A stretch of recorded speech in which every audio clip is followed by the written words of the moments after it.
Hello, kamusta at welcome back sa aking channel. May mga gabi ba na tahimik ang paligid? Pero ang bigat ng pakiramdam mo.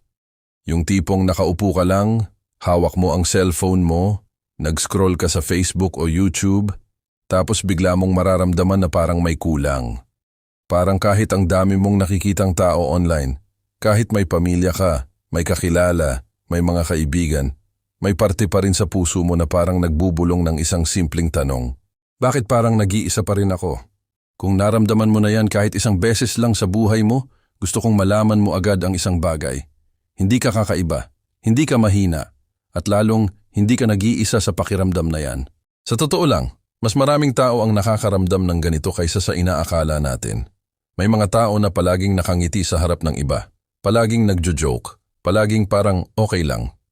Pero pagdating ng gabi, pag sila na lang mag-isa, doon lumalabas yung lungkot na matagal nilang tinatago.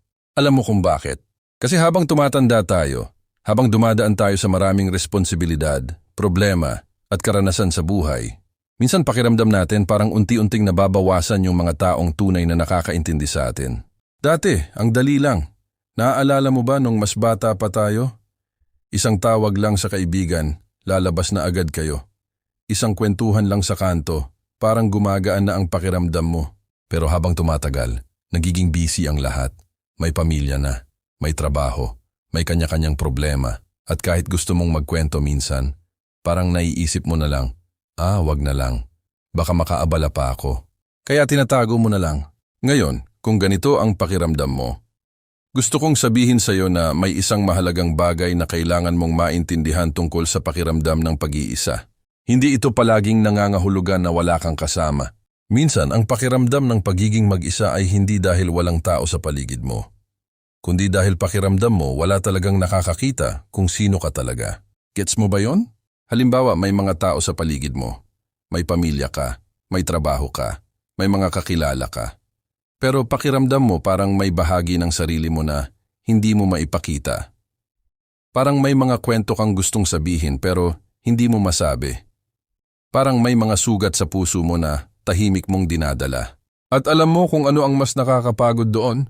Yung pakiramdam na kailangan mong maging okay palagi. Minsan may magtatanong sa'yo, kamusta ka? At automatic mong sasabihin, okay lang. Pero sa loob-loob mo gusto mong sabihin, hindi ako okay. Pagod na ako, nalulungkot ako, hindi ko alam kung saan ako papunta. Pero hindi mo na lang sinasabi. Hindi dahil ayaw mong magkwento, kundi dahil pakiramdam mo baka walang makakaintindi. Ngayon, pakinggan mo ito ng mabuti. Ang pakiramdam ng pag-iisa ay hindi ibig sabihin na may mali sa'yo. Sa maraming pagkakataon, ito ay senyales na dumadaan ka sa isang yugto ng buhay kung saan mas lumalalim ang pag-unawa mo sa sarili mo. Parang ganito lang yan. Isipin mo ang isang punong kahoy. Kapag bata pa ang puno, maliit pa ang ugat. Madaling gumalaw sa hangin, parang wala pang masyadong pinagdadaanan. Pero habang lumalaki ang puno, habang tumatagal, mas lumalalim ang ugat nito sa lupa. Mas tumitibay. At alam mo kung ano ang interesting? Habang lumalalim ang ugat, mas nagiging tahimik ang proseso. Hindi mo nakikita, hindi maingay, pero doon nangyayari ang totoong paglago. Ganyan din minsan ang buhay ng tao. May mga panahon na parang tahimik ang paligid mo, parang nag-iisa ka, parang wala masyadong nangyayari. Pero sa totoo lang, may nangyayari sa loob mo. May mga bagay kang natutunan, may mga bagay kang unti-unting naiintindihan tungkol sa sarili mo. At dito pumapasok ang isang mahalagang realization na karamihan sa mga tao ay hindi agad naiintindihan. Ang pagiging mag-isa ay hindi palaging kalaban. Minsan, ito ang pagkakataon para makilala mo talaga ang sarili mo. Kasi isipin mo ito, kung palagi kang napapalibutan ng ingay, ng opinyon ng ibang tao, ng expectations ng lahat sa paligid mo, kailan mo maririnig ang sariling boses mo? Kailan mo matatanong ang sarili mo ng mga tanong na matagal mo nang iniiwasan? Masaya ba talaga ako sa buhay ko ngayon? Ano ba talaga ang gusto ko? Ano ang mga bagay na matagal ko nang gustong gawin pero hindi ko ginagawa dahil natatakot ako? Minsan, ang katahimikan at pag-iisa ay parang salamin. Doon mo nakikita ang mga bagay na hindi mo napapansin dati. Pero alam ko, kahit sabihin pa natin na may magandang side ang pagiging mag-isa, hindi pa rin maiiwasan na may mga araw na talagang mabigat. May mga araw na gusto mo lang may makinig sa'yo. May mga araw na gusto mo lang may magsabi ng simpleng bagay na ito. Naiintindihan kita. At kung iyon ang kailangan mong marinig ngayon, hayaan mong sabihin ko sa'yo. Naiintindihan kita. Dumaan na rin ang maraming tao sa pakiramdam na yan. Yung pakiramdam na parang ikaw lang ang lumalaban sa sariling isip mo. Yung pakiramdam na parang ikaw lang ang nagdadala ng bigat na hindi nakikita ng iba. Pero may isang bagay na gusto kong subukan mong gawin kapag nararamdaman mo ang pag-iisa. Sa halip na takasan ito, subukan mong pakinggan ito. Oo, pakinggan mo ang sarili mo.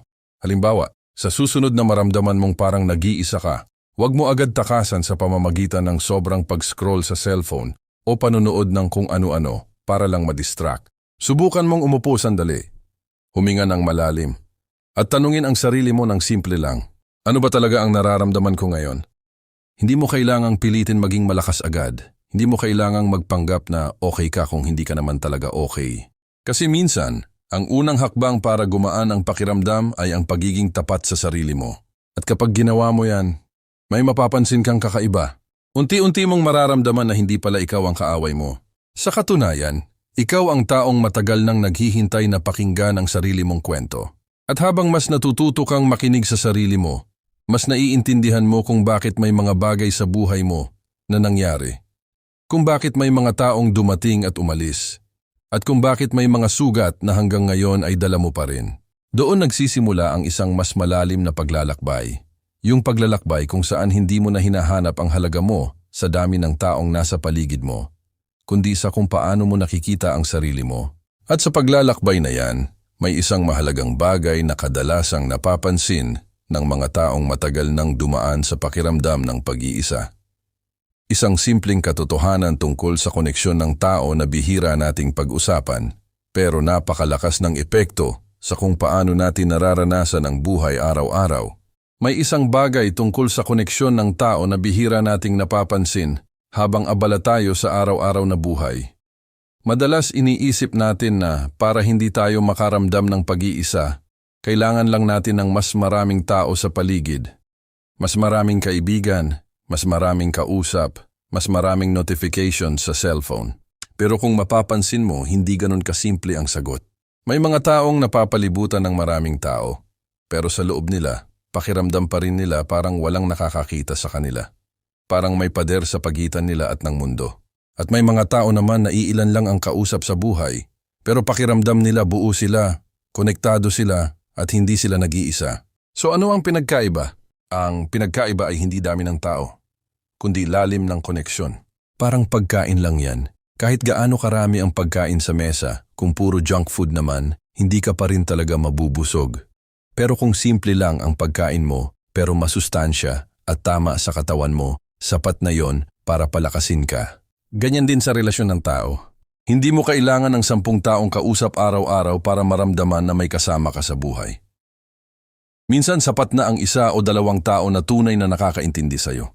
Pero alam ko, may isa pang tanong na pumapasok sa isip ng maraming tao kapag pinag-uusapan natin ang pag-iisa.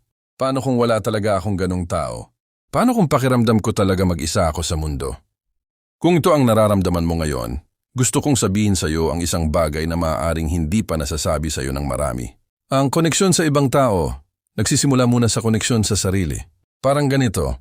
Kung ikaw mismo hindi mo naiintindihan ang sarili mo, kung hindi mo pinapakinggan ang nararamdaman mo, kung palagi mong tinataboy ang sarili mong emosyon, mahihirapan din ang ibang tao na maintindihan ka. Hindi dahil ayaw ka nilang maintindihan, kundi dahil kahit ikaw, hindi mo pa pinapayagan ang sarili mong makita kung sino ka talaga. Halimbawa, may mga taong sanay na maging strong. Yung tipong kapag may problema, sasabihin lang nila, okay lang yan. Kapag nasaktan, tatawa lang sila. Kapag pagod na, sasabihin lang nila, kaya pa. Sa labas mukhang kahanga-hanga yun, pero sa loob, unti-unting naiipon ang mga bagay na hindi na ilalabas. At darating ang punto na parang sasabog na ang dibdib mo sa dami ng emosyon na hindi mo napapansin. Alam mo kung ano ang isang maliit pero makapangyarihang hakbang na pwede mong simulan. Matutong maging totoo sa sarili mo. Hindi ito dramatic. Hindi ito kailangang malaking pagbabago agad. Simple lang. Halimbawa, kung nalulungkot ka, aminin mo sa sarili mo na nalulungkot ka. Kung pagod ka na, sabihin mo sa sarili mo, oo, pagod na ako. Kung may taong nakasakit sa'yo, huwag mo agad sabihin, wala lang. Aminin mo na nasaktan ka. Kasi kapag ginagawa mo ito, parang unti-unti mong binubuksan ang pinto ng sarili mong puso. At kapag bukas ang pintong iyon, mas madaling pumasok ang tunay na koneksyon. May isang kwento akong narinig dati mula sa isang matandang lalaki. Sabi niya, nung mas bata siya, sobrang dami niyang kaibigan. Laging may inuman, laging may lakad, laging may kasama. Pero sabi niya, kahit ganoon, may mga gabi raw na pakiramdam niya parang walang nakakakilala sa kanya. Pagkatapos ng maraming taon, nagbago ang buhay niya. Naging mas tahimik, kumunti ang mga tao sa paligid niya. Pero sabi niya may isang bagay na nagbago. Natuto raw siyang maging totoo sa sarili niya. Natuto siyang magsabi ng hindi ako okay ngayon. Natuto siyang makinig sa ibang tao nang hindi nagmamadali. At dahil doon sabi niya, kahit konti na lang ang tao sa buhay niya, mas ramdam niya ang koneksyon kaysa dati. Alam mo kung bakit? Kasi ang tunay na koneksyon hindi nangyayari sa ibabaw lang ng usapan. Hindi ito nangyayari sa kumusta ka, na sagot ay okay lang. Ang tunay na koneksyon nangyayari kapag may dalawang taong handang maging totoo. At minsan kailangan may isang taong maunang magbukas. Ngayon, hindi ko sinasabing bigla kang mag-open up sa lahat ng tao sa paligid mo. Hindi lahat ng tao handang makinig. Hindi lahat ng tao kayang dalhin ang emosyon ng iba. Pero siguro may isa o dalawang tao sa buhay mo na pwede mong simulan. Isang simpleng usapan lang, hindi kailangang dramatic. Minsan kahit simpleng medyo mabigat lang ang pakiramdam ko ngayon ay sapat na. At alam mo kung ano ang nakakagulat? Madalas kapag may isang taong naging totoo, nagiging totoo rin ang kausap niya. Biglang may magsasabi rin ng, alam mo ako rin minsan ganun ang pakiramdam ko. At doon mo marirealize na hindi ka pala nag-iisa sa nararamdaman mo. Kasi kahit iba-iba ang kwento ng buhay ng bawat tao, pare-pareho lang din tayo ng mga emosyon. Lahat tayo nakakaranas ng lungkot. Lahat tayo minsan natatakot. Lahat tayo minsan pakiramdam natin hindi tayo sapat. Pero may isa pang mahalagang bagay na gusto kong ibahagi sa iyo tungkol sa pakiramdam ng pag-iisa. Minsan ang pag-iisa ay hindi lang tungkol sa ibang tao. Minsan ito ay tungkol sa direksyon ng buhay natin. May mga panahon sa buhay na parang nawawala tayo sa landas.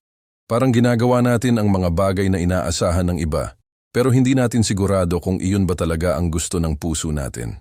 Kaya kahit may mga tao sa paligid, may trabaho, may responsibilidad, may bahagi sa loob natin na parang nagsasabing, may kulang.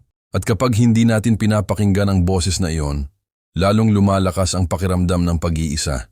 Parang may bahagi ng sarili mo na gustong magsalita, pero hindi mo pinapansin. Pero kapag nagsimula kang makinig sa sarili mong boses, kahit unti-unti lang, may kakaibang nangyayari. Unti-unting lumilinaw ang mga bagay. Unti-unti mong naiintindihan kung anong klaseng buhay ang gusto mong buuin. At sa proseso na iyon, may mga bagong uri ng koneksyon na dumarating sa buhay mo. Mga koneksyon na hindi pilit, hindi plastic, kundi natural lang na nabubuo dahil mas kilala mo na kung sino ka. At habang nangyayari ang lahat ng iyon, may isang simpleng katotohanan tungkol sa buhay na unti-unting nagiging malinaw sa maraming tao. Isang bagay na kapag naintindihan mo, babaguhin nito ang paraan kung paano mo tinitingnan ang salitang pag-iisa. At kung bakit minsan, ang pakiramdam na akala mo ay kahinaan, ay siya palang simula ng isa sa pinakamalakas na bahagi ng pagkatao mo. At dito ko gusto mong isipin ito ng mabuti. Maraming tao ang natatakot sa pag-iisa kasi iniisip nila na ito ay kakulangan. Parang may mali sa kanila, parang dapat palaging may kasama, palaging may kalaro, palaging may kausap. Pero sa totoo lang, ang pag-iisa ay isang regalo. Oo, isang regalo na madalas hindi natin napapansin. Kasi kapag nag-iisa ka, may pagkakataon kang makilala ang sarili mo ng mas mabuti kaysa kailanman. Isipin mo ito parang isang malalim na dagat. Kung palagi kang nasa dagat ng ingay, ng taong nagmamadali, ng mga tanong at expectation, hindi mo makikita ang malinaw na ilalim. Pero kapag nag-iisa ka sa katahimikan, doon mo makikita ang ganda at lalim ng dagat, ang sarili mo. Nakikita mo ang mga bagay na dati ay natatabunan ng dami ng ingay. Nakikita mo kung saan ka nasaktan, kung saan ka masaya, at kung saan mo gustong pumunta. At alam mo, isang bagay na napagtanto ko na napakalakas ang pag-iisa ay nagtuturo sa atin ng tapang.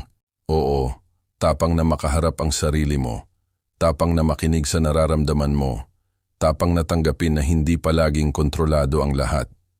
Kapag natutunan mo ang tapang na ito, kahit saan ka dalhin ng buhay.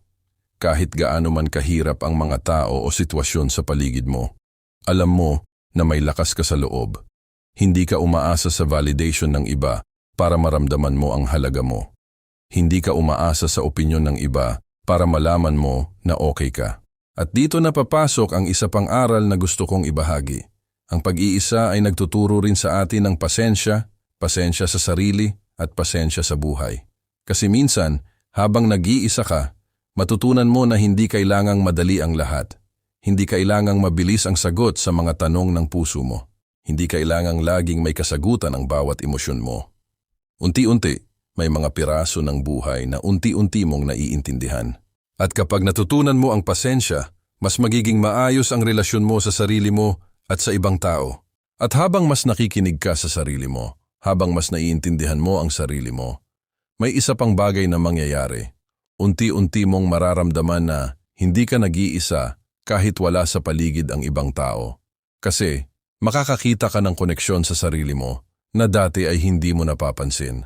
Makakakita ka ng lakas na dati ay hindi mo alam na nandoon lang pala.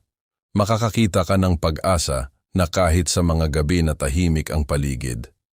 May ilaw sa loob mo na pwedeng gabayan ka. At alam mo kung ano ang pinakamagandang bahagi. Kapag natutunan mong pahalagahan ang katahimikan at pag-iisa, mas madali mong makikilala ang tamang tao para sa'yo. Mas madaling makikilala kung sino ang tunay na kaibigan at kung sino ang taong pwede mong buksan ang puso mo. Kasi kung hindi mo kilala ang sarili mo, mahirap ding kilalanin ang iba sa tamang paraan. Pero kapag kilala mo na ang sarili mo, natural na lalapit sa iyo ang mga taong magpapalakas, hindi magpapahina. Lalapit ang mga taong magbibigay halaga sa iyo, hindi yung mga nagpaparamdam na kulang ka. Kaya kung nararamdaman mo ngayon na mag-isa ka, subukan mong baguhin ang pananaw mo. Hindi ito sentensya. Hindi ito parusa. Hindi ito senyales ng kahinaan. Ito ay pagkakataon. Pagkakataon para pakinggan ang sarili mo, para kilalanin ang sarili mo, at para maghanda sa mas mabubuting bagay na darating sa buhay mo. Kasi ang tunay na lakas ay hindi nasusukat sa dami ng kasama mo sa paligid, kundi sa kung gaano ka kakilala at kakapitan sa sarili mo. At bago natin tapusin ang kwento ngayong gabi, gusto kong iwanan ka ng isang simpleng paalala. Kapag nag-iisa ka, huwag kang matakot. Huwag kang magmadali na punuin ang puwang sa paligid mo. Hayaan mong punuin ito ng sarili mo. Hayaan mong maging kaibigan mo ang sarili mo. Hayaan mong matuto ang puso mo na tanggapin ang sariling emosyon, tanggapin ang lungkot, at tanggapin ang sarili mo. Kasi sa huli, ang pinakamahalagang koneksyon sa buhay mo ay hindi palaging sa iba. Ang pinakamahalaga ay ang koneksyon mo sa sarili mo. Kapag naramdaman mo ito, kahit kailan, kahit saan, kahit sino pa man ang kasama o wala, hindi ka na talaga mag-iisa. Kasi nahanap mo ang ilaw sa loob mo at yun ang hindi kayang patayin ng kahit na anong sitwasyon. Kaya ngayong gabi, habang nakaupo ka, habang tahimik ang paligid, gusto kong ipaalala sa iyo. Naiintindihan kita, ramdam mo ang bigat ng buhay, ramdam mo ang lungkot, pero ramdam mo rin ang lakas. Ramdam mo rin ang ilaw na nandoon sa puso mo at unti-unti, habang nakikinig ka sa sarili mo, mas lalakas ka. Mas lalawak ang puso mo, mas tatag ka. At tandaan, hindi mo kailangang magmadali. Hindi mo kailangang magpanggap na okay ka kung hindi ka naman. Hayaan mong ang bawat sandali ng katahimikan at pag-iisa ay maging guru mo. Hayaan mong ang bawat tanong sa puso mo ay maging simula ng bagong pag-unawa, ng bagong lakas at ng bagong pag-asa. Kaya kung may natutunan ka ngayon o may naramdaman ka habang pinapakinggan mo ang mga salitang ito, isulat mo sa puso mo. At kung gusto mo, i-share mo rin sa comments ang pakiramdam mo kasi minsan, ang simpleng pagbabahagi ay nagsisimula ng koneksyon na hindi mo inaasahan. At bago matapos, huwag kalimutang i-like ang video na ito at mag-subscribe sa channel para sa iba pang kwentuhan, inspirasyon at gabay sa buhay. Kasi sa bawat kwento, sa bawat paalala, tandaan mo hindi ka nag-iisa. Lagi kang may kasama, simula sa sarili mo hanggang sa mga taong tunay na magbibigay halaga sa iyo. Ang buhay ay puno ng pagsubok, pero sa bawat hakbang, sa bawat sandali ng pag-iisa, tandaan mo may lakas sa loob mo, may ilaw sa puso mo. At ang pinakamagandang bahagi, ang ilaw na iyon ay mananatili kahit saan ka padalhin ng buhay. Kaya huminga ka ng malalim, ngumiti ka ng kaunti, at ipagpatuloy mo ang paglalakbay mo. Ang pinakamaganda ay darating pa lang. Quick lang, bago makalimutan. I-comment mo kung saan ka nanonood. Gusto ko makita kung saan umaabot tong channel na to.